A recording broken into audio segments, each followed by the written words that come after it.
cuando se recorren las vastas estepas de Mongolia, donde el paisaje es una sucesión interminable de pastos verdes, apenas punteados por las pequeñas pinceladas blancas de los gers, es inevitable una pregunta. ¿Cómo pudieron organizarse estos nómadas dispersos, estos ganaderos de clanes tradicionalmente enfrentados entre sí, para derramarse más allá de sus pastos y construir el más grande imperio conocido por la historia?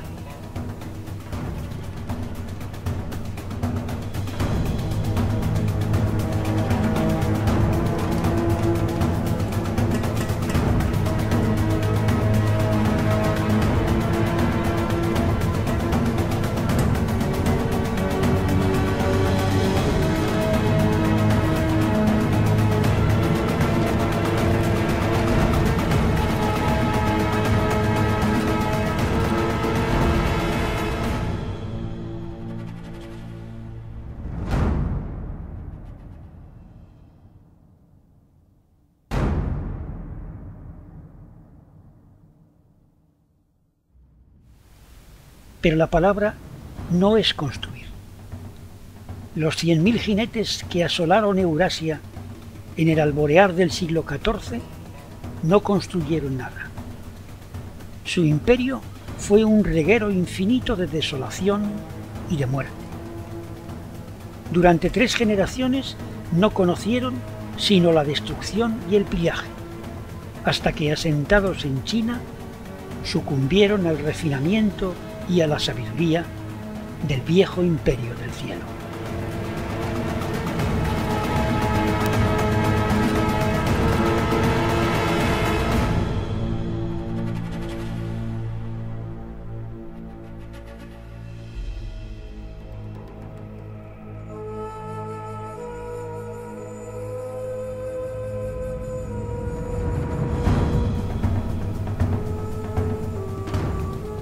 Fue en nombre del cielo azul, bajo su poderosa influencia chamánica, que Gengis Khan se lanzó a la conquista del mundo. Cuando se retiraron, cuando volvieron a sus hogares de fieltro en las estepas, dejaron un imperecedero recuerdo de horror, desde las llanuras de Hungría hasta los montes de Corea, y desde la taiga siberiana hasta las cumbres del Tíbet.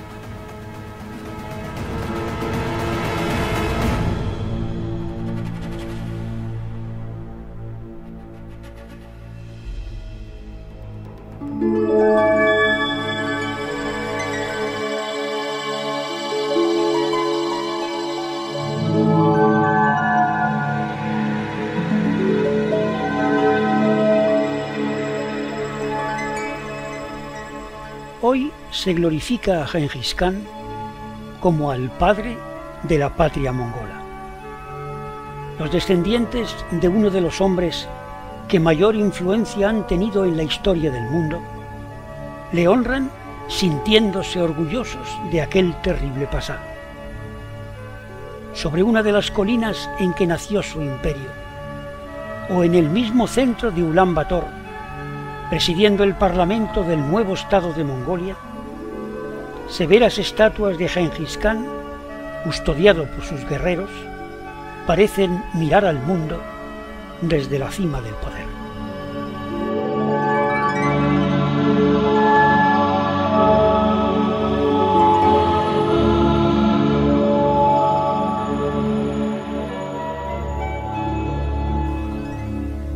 La Mongolia de hoy es un país incrustado entre Rusia y China, apenas renacido de un dramático sueño de aislamiento soviético, abrazado a una adolescente democracia, atenazado por la miseria de un derrumbado pasado, y que mira con asombro la llegada de una insospechada expansión económica.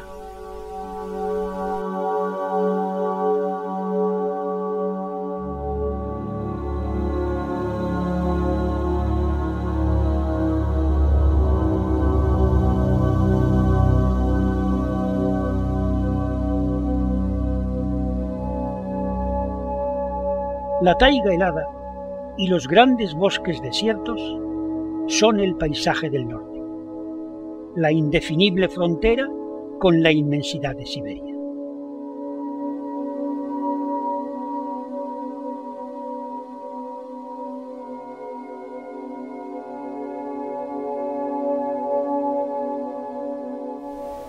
Y al sur son los roquedales ocres y las arenas del Gobi, las que se suceden interminables, haciéndose magros pastos cuando arrecian las lluvias del verano o elevándose en enormes montañas de dunas amarillentas.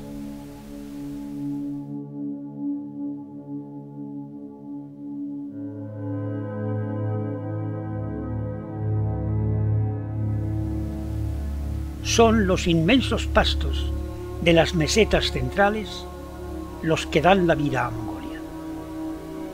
El clima es gélido en invierno y amable en verano, cuando el cielo trae la lluvia sobre los campos.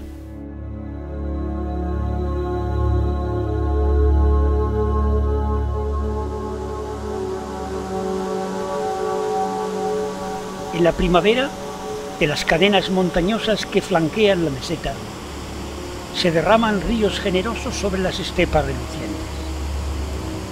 Unas estepas apenas interrumpidas por colinas que sirven para singularizar los valles infinitos.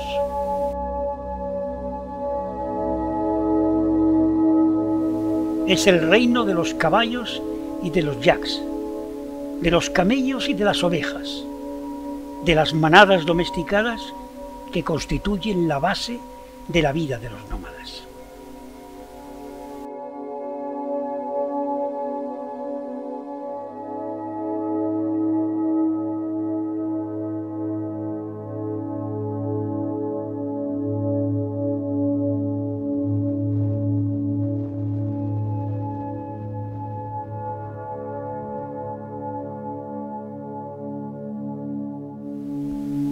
Los hombres no poseen la tierra y se mueven sobre ella a un ritmo implacablemente marcado por las estaciones, siguiendo los ciclos de los pastos y de las manadas.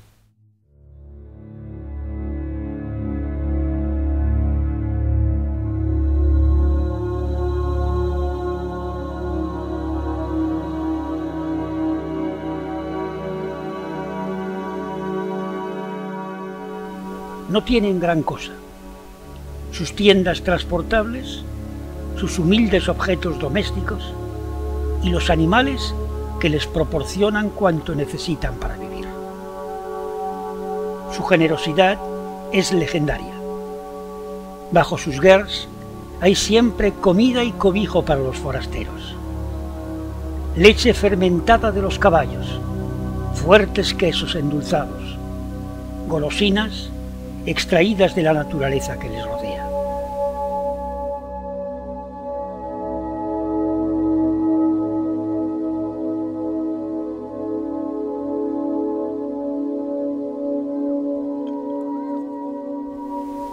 Durante siglos unieron a la caza y al pastoreo el pillaje de los reinos que florecían más allá de sus pastos. Ya en el siglo I, China había levantado la Gran Muralla en un intento de frenar las incursiones sangrientas de los grupos de nómadas que irrumpían en el imperio en busca de botín. Frenados al este, los habitantes de las estepas dirigieron sus miradas ávidas hacia el oeste, y cuando se sintieron suficientemente fuertes, se lanzaron a la conquista del mundo.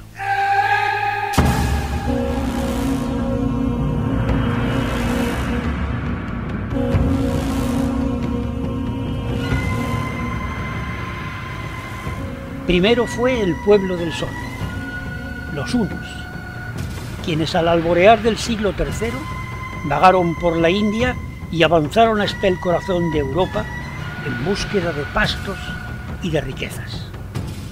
Más tarde, los turcos, los hijos del lobo, bajaron de la estepa en el siglo VII, expandiéndose desde China hasta el Mediterráneo, Intentaron mezclar la vida nómada con la sedentaria y erigieron precarias ciudades y monumentos cuyas ruinas apenas han llegado hasta ahora. Y finalmente, los hijos de la luz dorada, los mongoles, se lanzaron como una avalancha sobre el mundo, sojuzgando a cuantas naciones se opusieron a su paso.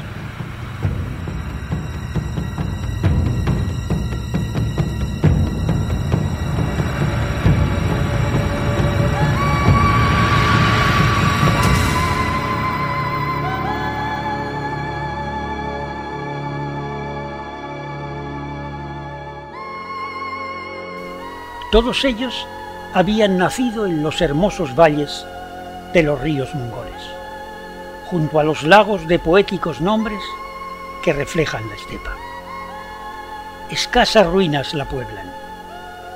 En la soledad del paisaje se alzan, a veces, irreconocibles restos de murallas, torres hechas informe montón de adobes, muros que quizá fueran templos o palacios, y que son ahora somera atalaya de las aves de presa.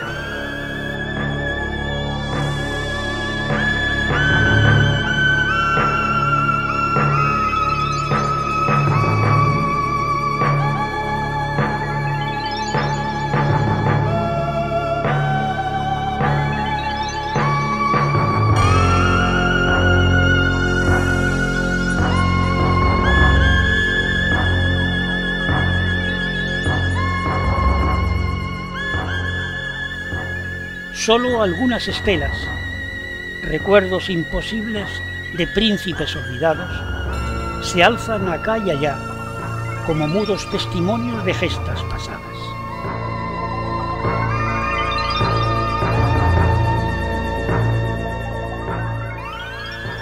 Los arqueólogos han arañado apenas estas tierras lejanas, pero saben muy bien que fue aquí, en estas praderas llenas de viento, donde nacieron los imperios.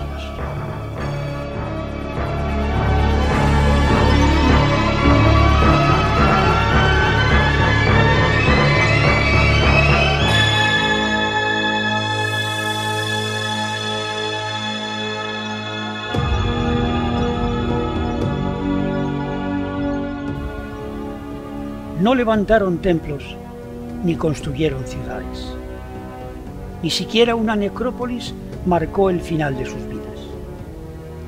Sus catedrales fueron las montañas, sus capitales los blancos gers que poblaban los valles, sus tumbas olvidados agujeros en la tierra, cuidadosamente borrados bajo los cascos de los caballos.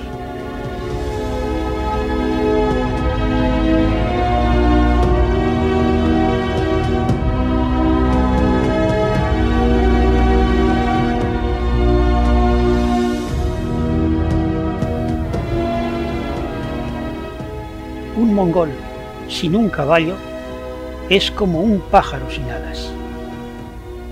Sobre los pequeños pero resistentes y duros caballos que pastan en las estepas de Mongolia, se lanzaron los guerreros de Gengis Khan a la conquista del mundo. Llevaban unos arcos ingeniosos que lanzaban sus flechas con más potencia que sus enemigos, unas corazas de cuero y seda que frenaban las flechas, y un líder despiadado y generoso que se creía impulsado por el cielo para dominar la tierra.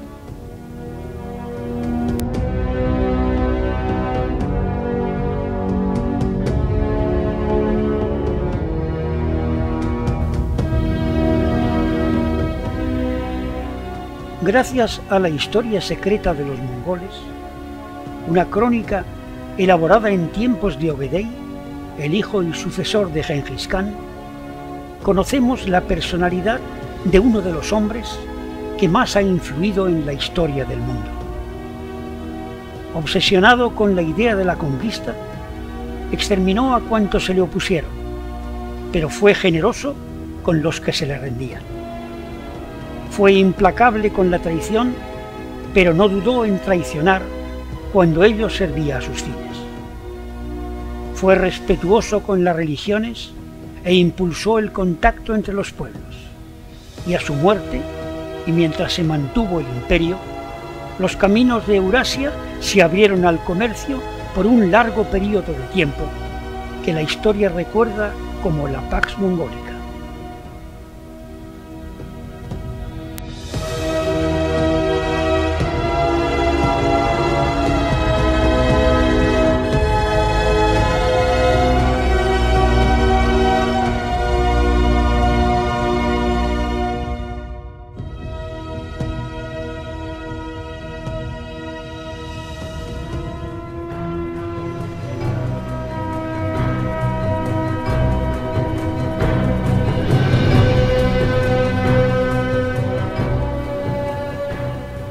La historia secreta describe los lugares de la epopeya mongola.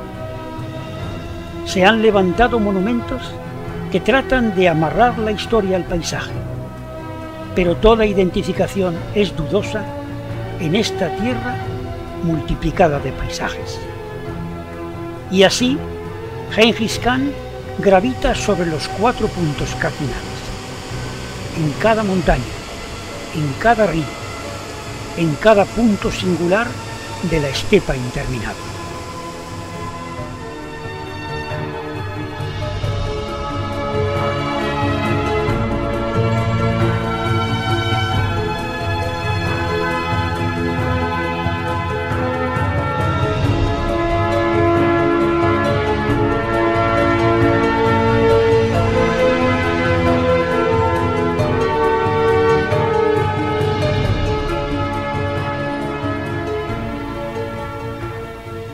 Al recorrer las tierras mongolas, en cualquiera de sus hermosos paisajes, más allá del silencio sobrecogedor de las estepas, uno parece sentir los ecos lejanos de los caballos, el entrechocar de las armas, los gritos de guerra que resonaron aquí amenazando al mundo.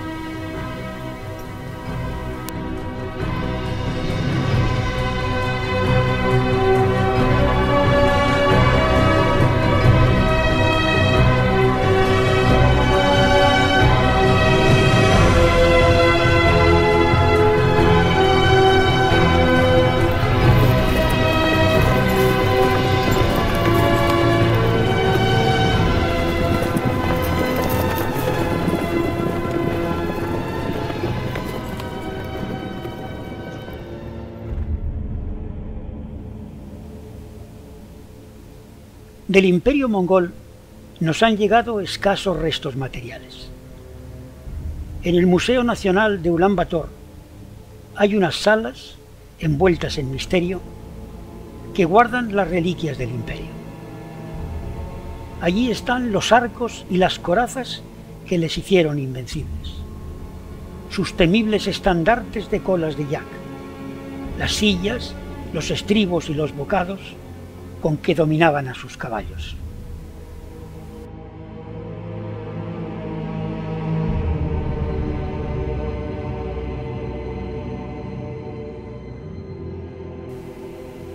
Una bella tiara de oro reina entre los sencillos objetos de la vida doméstica de los mongoles que se alinean en las vitrinas del museo.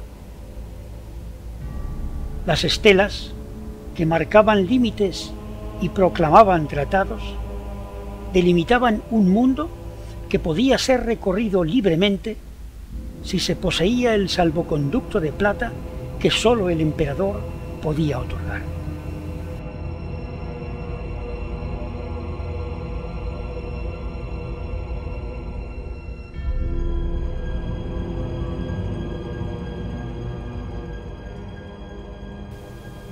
En una pequeña sala, más oscura y misteriosa si cabe, se adivinan los restos de aquellos feroces guerreros, los escasos restos mortales que los arqueólogos han arrancado a la estepa silenciosa.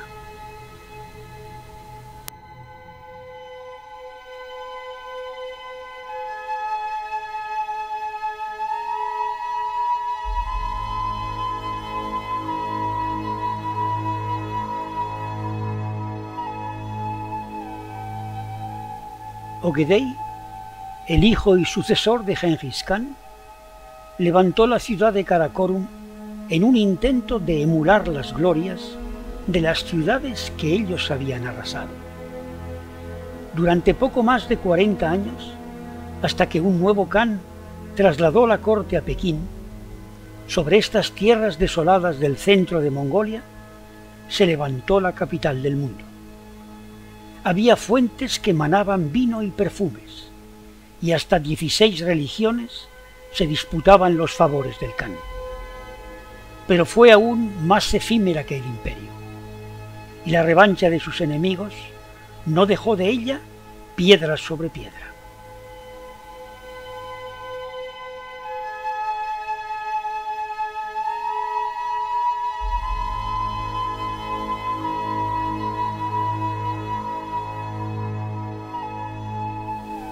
Una tortuga de granito permanece aún en su lugar como único recuerdo de Karakorum. Es como un símbolo de las glorias pasadas, y se la reverencia como si fuera un ovo, uno de los innumerables montículos sagrados que se alzan por doquier en toda la geografía de Mongolia.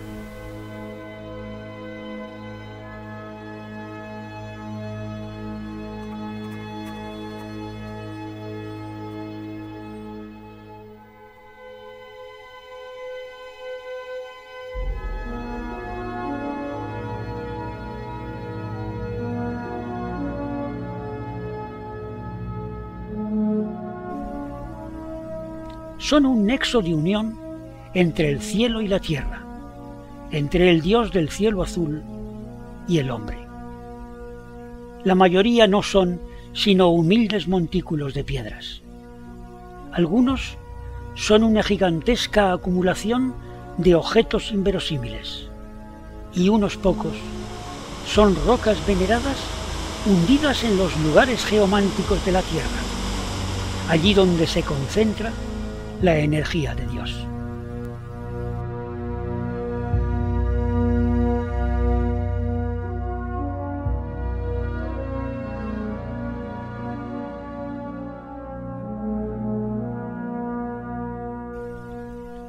Los mongoles vienen a estos lugares como van a los templos budistas, porque las oscuras creencias chamánicas no les parecen incompatibles con la fe de Buda. Giran en torno a los ovos para dar las gracias a los espíritus de la tierra y depositan simbólicas ofrendas, los echarpes del color del cielo, simples piedras de su tierra generosa, pequeños billetes de banco, botellas de licor o incluso los cráneos de sus queridos caballos.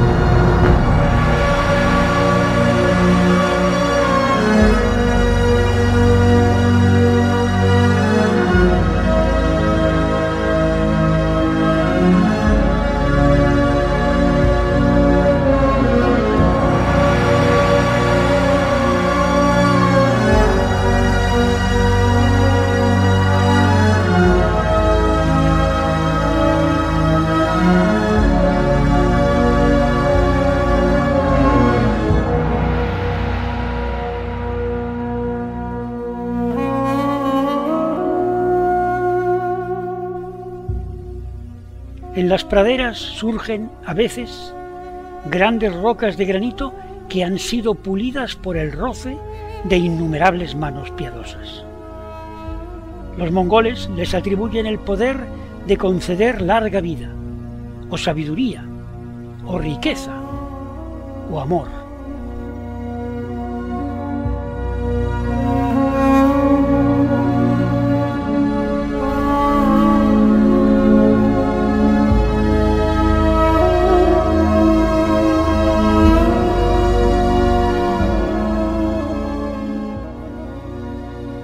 Hay una, especialmente venerada, que ha resistido los ataques impíos de cuantos quisieron desacralizar la tierra mongola. en un entorno que invoca la magia, entre objetos vulgares y ofrendas de comida, la roca madre, solitario templo en las estepas, otorga 3 deseos a quien la venera, y los peregrinos vienen de toda Mongolia a impregnarse de su legendaria energía.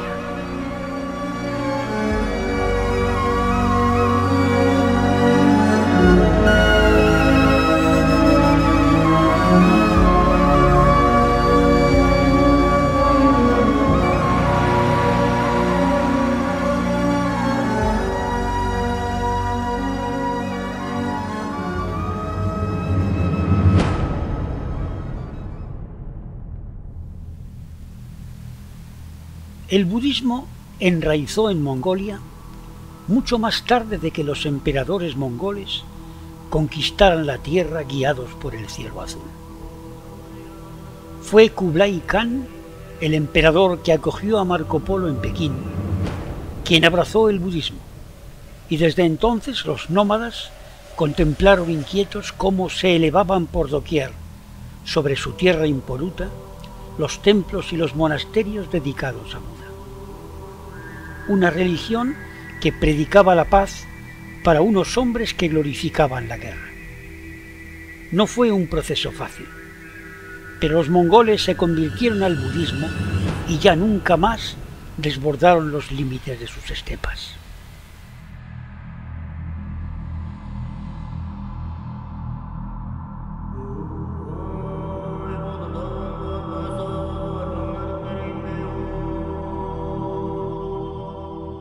Un budismo tántrico, importado del Tíbet, fue calando lentamente en el espíritu de los mongoles hasta convertirlos en un pueblo piadoso, devoto de Buda y adorador del cielo azul.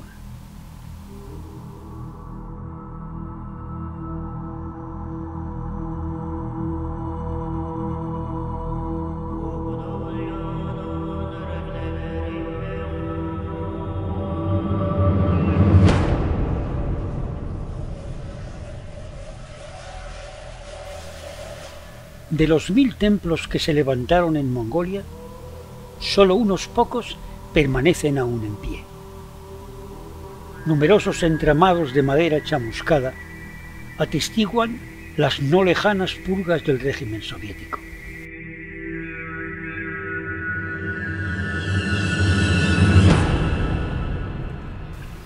Algunos se reconstruyen ahora, poblándose de flamantes monjes y de fieles generosos.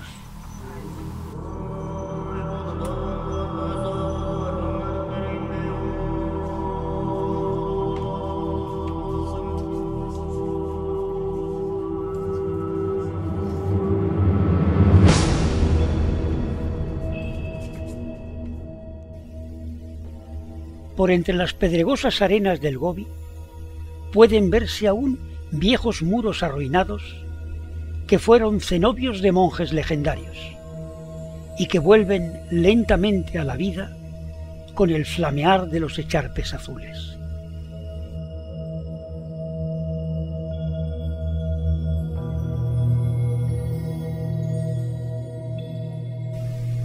En las estepas de pastizales surgen a veces solitarios cuadriláteros de estupas que albergaron un día grandes comunidades monásticas y que esperan ahora, envueltos en silencio, el regreso de los monjes y de los fieles.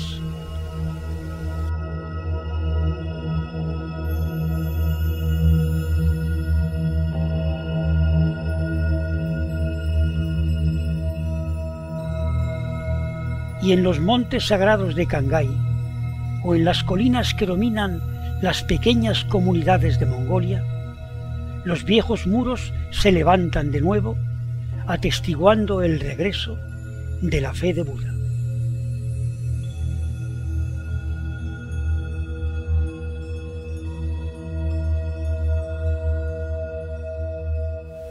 Las piedras arruinadas de Karakorum renacieron en el monasterio de Erdenetsu. No hay lugar más sagrado en Mongolia. Fue el primer monasterio construido en las estepas, un intento budista de sacralizar el antiguo solar de los emperadores.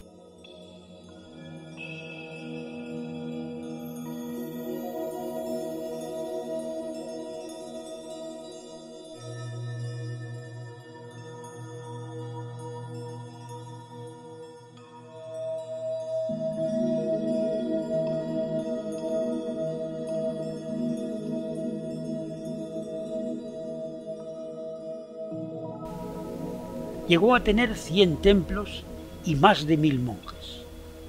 Aún está en pie la enorme muralla que lo rodea, un cuadrilátero de piedra jalonado de estupas que encierra el inmenso espacio vacío que dejaron los templos arruinados.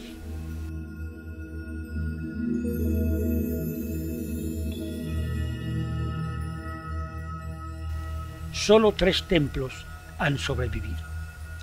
Fueron dejados como museo por las autoridades soviéticas y ahora se repueblan lentamente de monjes y de mantras.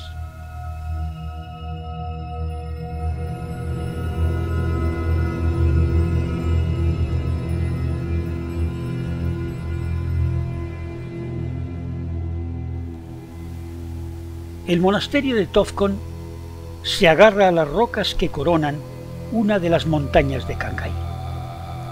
Es un mundo multicolor de pabellones pintados con los colores puros de los 4 elementos, sobre el que flotan infinitos echarpes azules.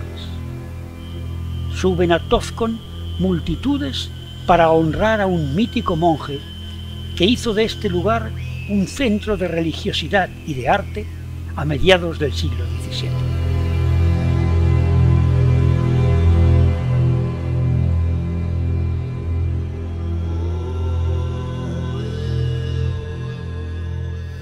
El gran lama Zanabazar fue elegido como reencarnación de Buda siendo aún niño, y su vida fue una espiral de religiosidad, de política y de arte que le llevó a los altares de toda Mongolia.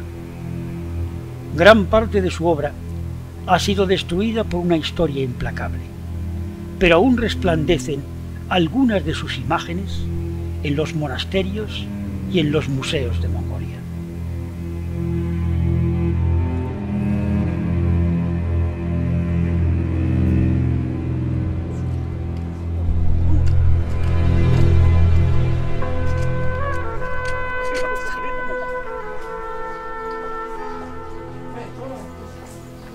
El centro de la vida religiosa está ahora en Ulan Bator, en un enorme monasterio rebosante siempre de fieles y de monjes, al que han vuelto las palomas y los mantras tras el oscuro período de la dominación soviética.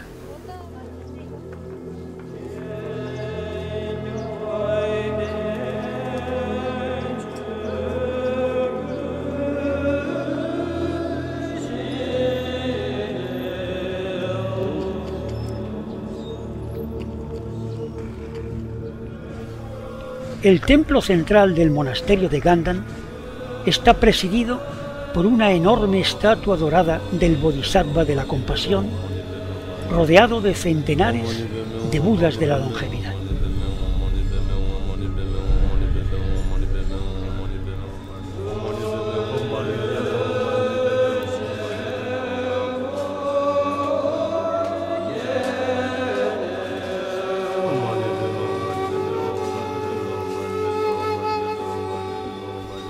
Para los mongoles, el monasterio de Gandan es el gran lugar de la completa alegría.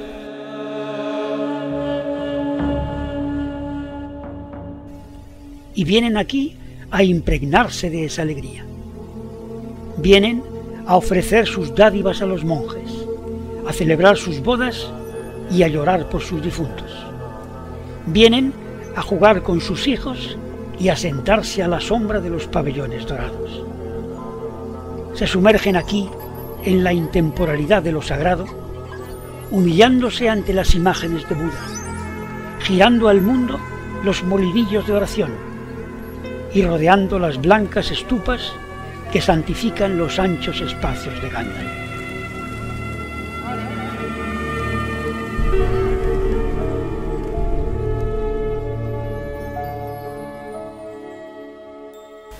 Los monasterios quisieron ser la semilla de las ciudades mongolas, pero no fue fácil asentar a los nómadas.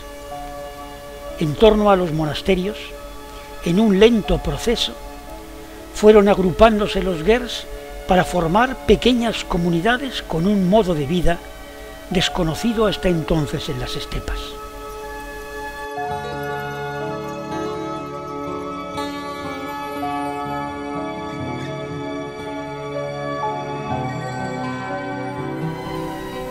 Los soviéticos intentaron acelerar el proceso levantando en cada núcleo un centro cívico, un museo y una escuela, al mismo tiempo que destruían los templos originarios.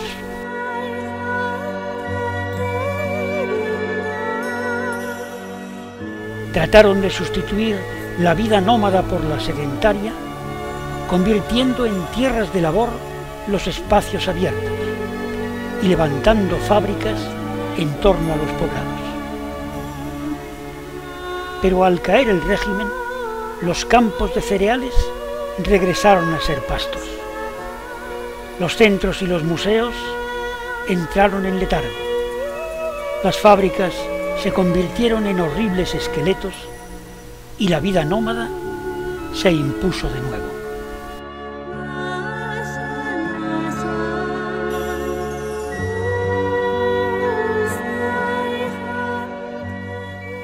Son escasos los pueblos y las ciudades de Mongolia, como si temieran interrumpir la belleza de los espacios abiertos.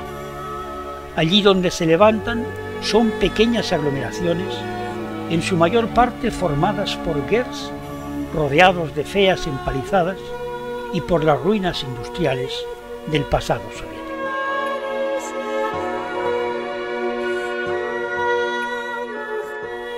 Solo Ulan Bator prosperó como ciudad y a lo largo del siglo XX se transformó en el corazón cultural, industrial y financiero de Mongolia. Ahora, tras el oscuro sueño que la mantuvo aislada del mundo durante décadas, hay una explosión demográfica y económica que eleva torres de cristal en su corazón y prolonga sus tentáculos por entre los montes verdes que la rodean.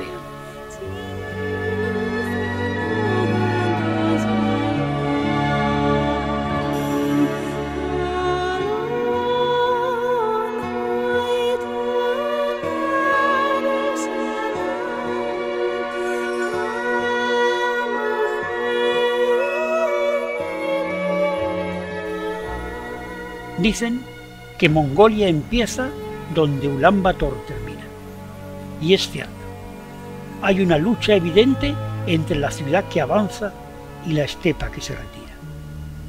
Pero ahora sí, muchas gentes abandonan la vida nómada y se agolpan en la ciudad renunciando a sus viejas raíces de libertad.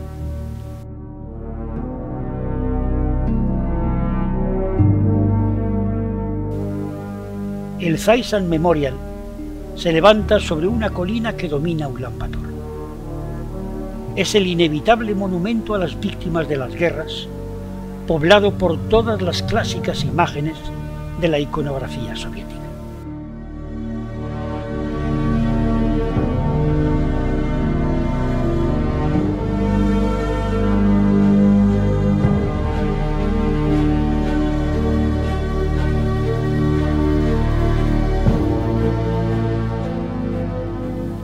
Como un símbolo de los nuevos tiempos, los nuevos rascacielos de un nuevo mundo económico empiezan a trepar por la colina invadiendo el espacio de la historia.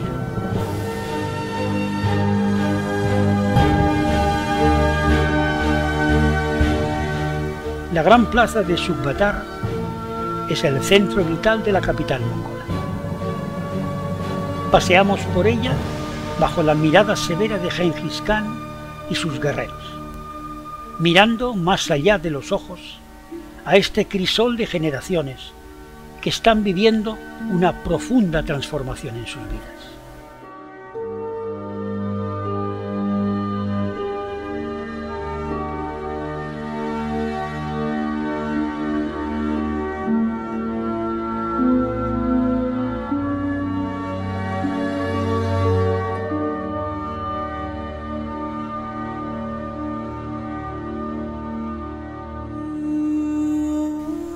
recorremos las modernas avenidas que cruzan la ciudad encauzando un tráfico imposible. Y nos aventuramos por entre las torres de cristal y de acero, invadidas de marcas de lujo, ansiosas de participar en la esperada explosión económica de Mongolia. Nos acercamos a los monumentos que ensalzan a personajes tan dispares como Marco Polo y Lenin, y nos mezclamos con estos hombres y mujeres lejanos, que llevan en sus genes la herencia de los conquistadores, que han despertado de una larga pesadilla y se enfrentan a una esperanzadora realidad, que basculan entre las raíces de su tradición y la hojarasca de un futuro tan ilimitado como el vasto imperio que un día lograron conquistar.